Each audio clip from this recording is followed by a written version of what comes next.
Assalamualaikum warahmatullahi wabarakatuh. Alhamdulillahilladzi khalaqal mauta wal hayata liyabluwakum ayyukum ahsanu amala. Ashhadu an la ilaha illallah wahdahu la syarikalah al-malikul haqqul mubin wa ashhadu anna muhammadan abduhu wa rasuluh al-mab'utsu rahmatan lil alamin.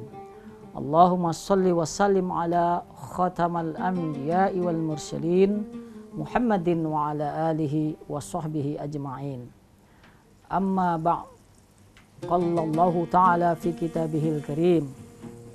A'udzu billahi minasy syaithanir rajim. Bismillahirrahmanirrahim. Innal ladzina qalu rabbunallaha tsumma istaqamu tatanazzalu alaihimul malaikatu alla takhafu wa la tahzanu wa basiru bil jannati allati kuntum tu'adun. Pemirsa El Sinta TV yang dirahmati Allah, kita bertemu kembali dalam acara Risalah Iman El Sinta TV. Pada kesempatan kali ini kita akan membicarakan sebuah tema kajian, yaitu al-istiqomatu fil iman, istiqomah dalam keimanan. Terkait dengan tema ini ada 3 pokok yang akan kita bahas, yaitu yang pertama tentang pengertian istiqomah, yang kedua tentang istiqomah dan ujian hidup, dan yang ketiga balasan terhadap orang yang istiqomah. Yang pertama, pengertian istiqomah. Secara etimologi atau bahasa, istiqomah itu berasal dari bahasa Arab, yaitu istiqomah yastaqimu istiqomatan. Artinya tegak, lurus, tidak berbelok-belok.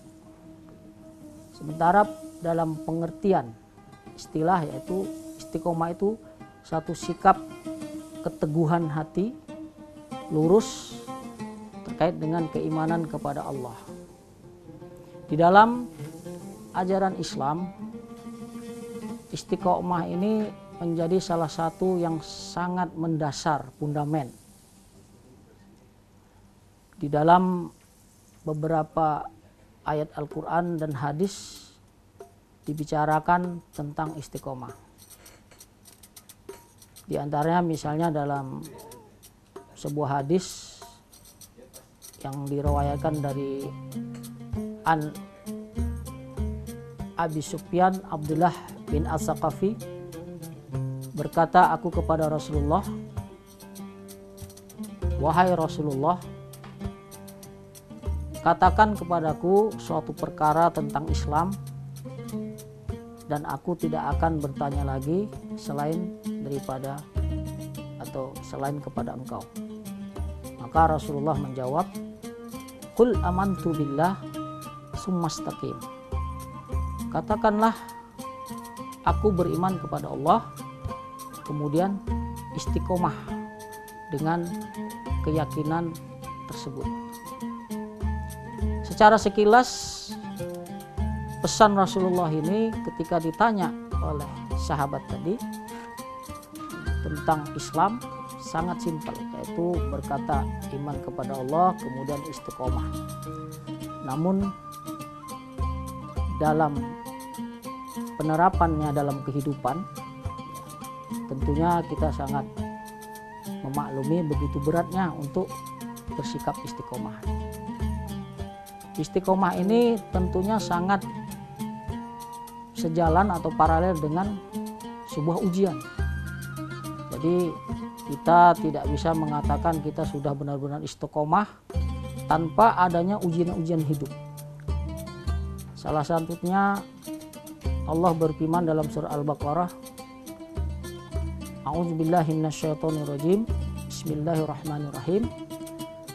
Am hasibatum an tadkhulul jannata walamma ya'tikum masalul ladzina khalu min qablikum masa usarra wa dharra wa zulzilu hatta yakuna rasul wallazina amanu ma'ahu mata nasrullah ala inna nasrullahi qarib. Yang artinya, apakah kalian akan mengira kalian akan masuk surga sementara belum datang cobaan sebagaimana cobaan menimpa orang-orang terdahulu sebelum kalian, yang mereka ditimpa berbagai macam kesengsaraan, penderitaan, sehingga berkatalah para rasul dan orang-orang yang beriman, kapan pertolongan Allah akan datang? Ketahui bahwa pertolongan Allah sangatlah dekat.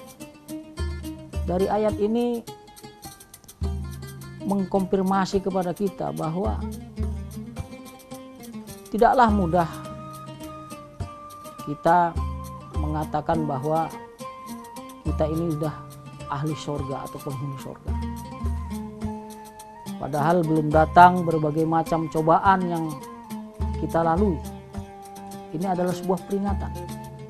Jadi tidak mudah orang untuk beristiqomah tanpa atau belum melalui berbagai macam cobaan-cobaan yang disebutkan tadi di dalam ayat.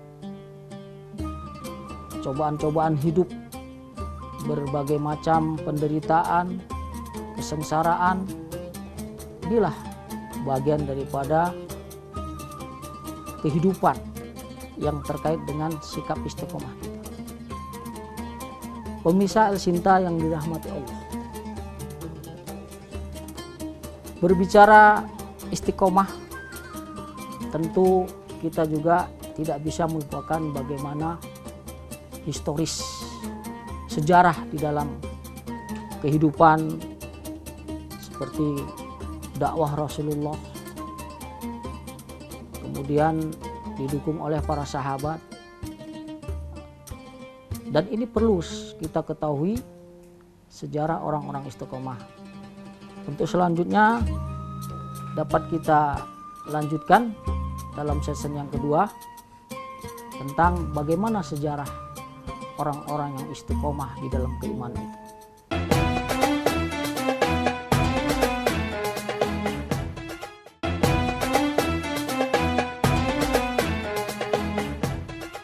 Pemirsa El-Sinta TV yang dirahmati Allah, kita lanjutkan kembali kajian kita tentang al-imanu al-istiqomatu fil iman, istiqomah dalam keimanan.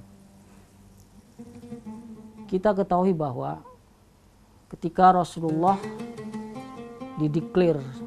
diangkat sebagai Rasul dan mengemban tugas untuk menyampaikan dakwah Islam, tentu tidaklah mudah. Ketika Rasulullah diketahui oleh orang-orang kafir Quraisy pada saat itu sebagai sosok Rasul yang menyampaikan suatu keyakinan tauhid, maka reaksi orang-orang kafir pada saat itu sangat keras. Terutama Rasulullah ditentang oleh keluarganya sendiri, sebut saja seperti Abu Jahal. Tapi Rasulullah tetap istiqomah. Bahkan ketika berdakwah yang pertama dia lakukan di negeri Taif, apa yang diterima Rasulullah? Dakwahnya Rasulullah bukan disambut dengan baik, tetapi Rasulullah disambut dengan lemparan batu, cacian, dan berbagai macam kesulitan-kesulitan yang dia terima, yang dia dapatkan oleh orang-orang Taif tadi. Tapi Rasulullah tetap istiqomah, tidak bergeming sekalipun untuk menghentikan dakwahnya. Bahkan ketika dakwah Rasulullah itu sudah mulai berkembang dan orang-orang kafir Quraisy pada saat itu mulai khawatir dengan dakwah Rasulullah, maka mereka melakukan negosiasi, mendekati Rasulullah dengan mengatakan, "Wahai Muhammad, seandainya engkau membutuhkan materi, harta, benda kami akan sediakan, asal engkau menghentikan dakwahmu. Apa jawab Rasulullah pada saat itu? Seandainya bulan di tangan kananku, matahari di tangan kiriku, maka aku tidak akan menghentikan dakwah. Tidak hanya itu, sepertinya orang-orang Quraisy terus berupaya untuk mendekati Rasulullah, bernegosiasi dengan mengatakan, wahai Muhammad, kami akan ikut agamamu, ibadahmu, tapi dengan syarat engkau juga harus mengikuti cara ibadah kami. Apa jawab Rasulullah? Dengan tegas Rasulullah menjawab tidak bisa melakukan hal tersebut. Maka turunlah sebuah ayat surah Al-Kafirun yang sering kita baca, yang menyatakan dengan tegas bahwa negosiasi orang-orang kafir pada saat itu untuk melakukan kompromi dalam ibadah dijawab dengan tegas dengan artinya, untukmu agamamu, untukku agamaku. Tidak ada di dalam hal ibadah, akidah untuk bernegosiasi. Pemirsa El Sinta yang dirahmati Allah, kita mungkin bisa berargumen, ya wajar, Nabi Muhammad adalah seorang nabi yang sudah memang didesain, yang sudah ditetapkan Allah sebagai manusia pilihan, mempunyai sikap istiqomah seperti itu.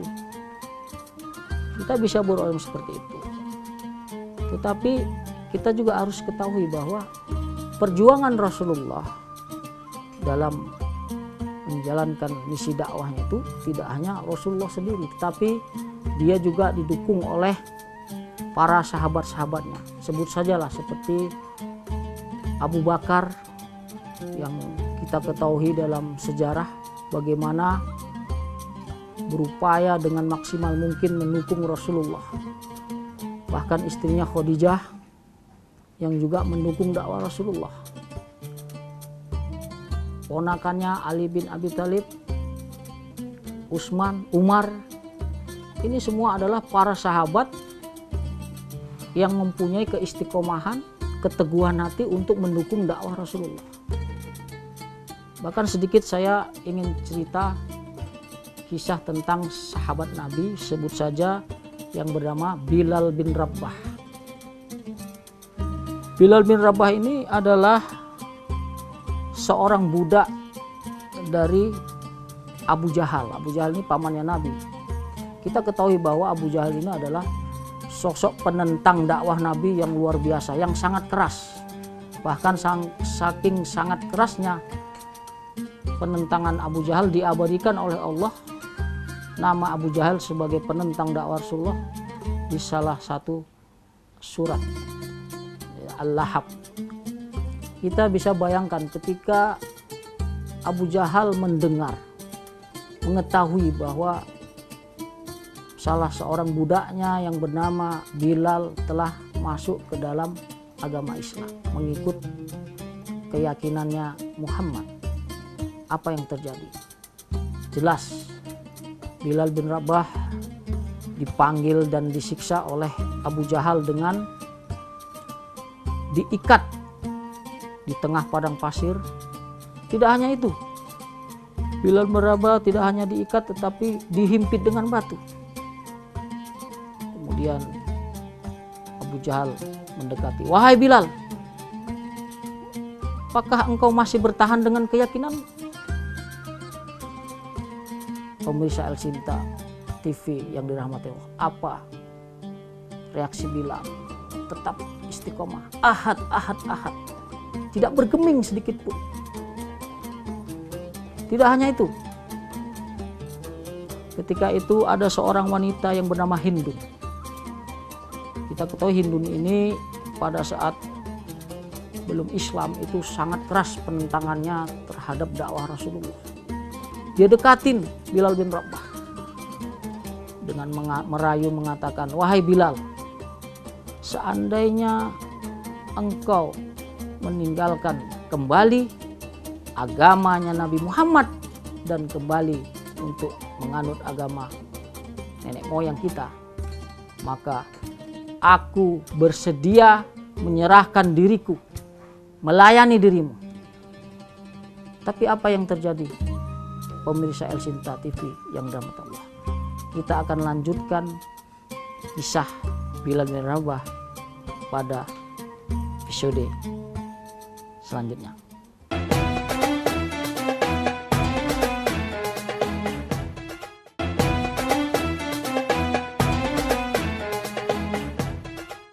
Pemirsa El Sinta TV yang dirahmati Allah, kita lanjutkan pada segmen yang terakhir ini tentang kisah Bilal bin Rabah. Ketika Bilal bin Rabah tadi didekati oleh Hindun dengan menawarkan dirinya untuk siap melayani apabila dia pindah, apa yang terjadi? Bilal bin Rabah tetap istiqomah dengan mengatakan ahad, ahad, ahad. Subhanallah. Dengan rahmat Allah, dengan ridha Allah, keteguhan Bilal bin Rabah akhirnya bisa terbebas dari perbudakan Abu Jahal, di mana Abu Bakar menebus Bilal bin Rabah. Maka pada saat itu dengan keteguhan, keistiqomahan Bilal bin Rabah ditebus oleh Abu Bakar, maka terbebaslah Bilal bin Rabah dari jeratan budaknya Abu Jahal. Subhanallah. Suatu ketika Rasulullah SAW mengkonfirmasi di hadapan para sahabat dengan mengatakan, aku mendengar terompah salah seorang sahabatku di surga. Mendengar informasi dari Rasulullah ini, para sahabat langsung bertanya, wahai Rasulullah, terompah siapa yang kau maksudkan itu? Rasulullah menjawab, itulah terompahnya Bilal bin Rabah. Pemirsa El Sinta yang dirahmati Allah, itu artinya apa?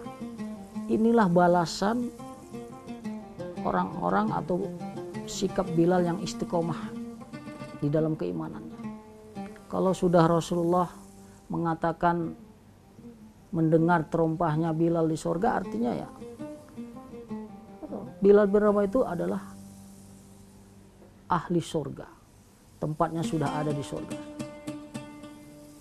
Inilah sebuah kisah yang bisa kita ambil satu pelajaran bagaimana sikap istiqomah dan balasan orang-orang istiqomah. Pemirsa El Sinta TV yang dirahmati Allah. Yang kedua, di dalam sejarah, misalnya kalau kita kembali ke lokal Indonesia, kita ketahui bahwa negara Republik Indonesia ini telah berusia kurang lebih 70 tahun lebih merdeka. Sebut saja NKRI. Tahukah kita bahwa kemerdekaan kita rebut ini tentunya adalah hasil dari upaya, usaha, dan kerja keras serta perjuangan depanding padir kita, pendahulu-pendahulu kita. Siapa itu? Itulah para ulama. Para ulama, para santri berjuang untuk merebut kemerdekaan yang sudah di tangan penjajah. Itu sudah menjadi bukti sejarah yang tidak akan pernah kita hapuskan. Sebut saja Jenderal Sudirman misalnya. Jenderal Sudirman sebagai sosok panglima besar yang terkenal dengan perang gerilyanya. Tahukah kita apa amalan Jenderal Sudirman? Dia seorang yang tidak pernah meninggalkan syariat, tertib dalam syariatnya, sholatnya, bahkan wuduknya pun di dalam kisahnya tidak pernah tinggal. Di tengah kesakitan dia, menderita sakit, dia berjuang dalam merebutkan NKRI ini. Dia tetap istiqomah. Tidak hanya itu, ketika tentara sekutu ingin menyerang Surabaya misalnya, secara akal, secara rasional, sepertinya kita tidak akan mampu menghadapi serangan sekutu itu. yang memberi ultimatum dalam beberapa jam akan hangus Surabaya. Tetapi apa yang terjadi? Bung Tomo yang pada saat itu mendekati para ulama, para santri, mengibarkan semangat perjuangan dengan teriakan Allahu Akbar, karena memang cinta tanah air adalah bagian dari iman. Al-hubbul waton minal iman. Apa yang terjadi? Prediksi tentara sekutu yang akan mampu membumi hanguskan Surabaya ternyata tidak terlihat dalam kenyataan. Kita mampu bertahan dengan semangat dari Allahu Akbar, dengan senjata seadanya. Inilah bukti keistiqomahan mereka, keimanan, kekuatan mereka yang membuat tetap bertahan. Oleh karenanya dalam pembukaan Undang-Undang Dasar tertulislah, atas berkat rahmat Allah dan didukung dengan kehendak luhur, maka kemerdekaan Republik Indonesia ini tercapai. Jadi benar, di dalam sejarah umat Islam merupakan para pejuang-pejuang, para santri, para ulama merupakan tokoh-tokoh yang memperjuangkan NKRI ini.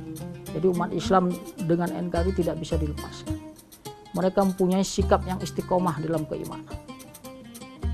Jadi kalau dimaknai radikal di sini, inilah radikal yang dimaksud. Jadi buah dari keistiqomahan para pejuang-pejuang tersebut membuahkan hasil kemerdekaan. Ini tidak bisa kita lupakan di dalam sejarah. Jadi Islam dan NKRI itu sangat berkaitan erat. Inilah kalau mau sekali lagi saya ingatkan dimaknai radikal. Islam radikal dalam makna istiqomah tadi, dalam membela kebenaran. Jadi bukan merusak tatanan kehidupan. Pemirsa El Sinta yang dirahmati Allah. Jadi di dalam sikap istiqomah ini tentu sekali lagi kita harus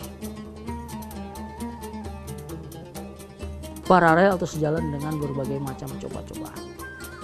Karenanya pada kesimpulan kajian kita ini, marilah kita untuk terus memelihara keimanan kita dan senantiasa beristiqomah.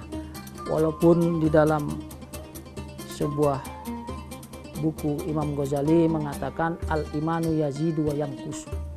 Iman itu selalu bersikap fluktuatif. Kadang-kadang bertambah, kadang-kadang berkurang. Al-imanu yazidu bil amal wa yanqusu. Al-imanu yazidu bil amal wa yanqusu bil maksiat. Iman itu akan selalu bertambah dengan amal solehat dan dia akan berkurang dengan kemaksiatan.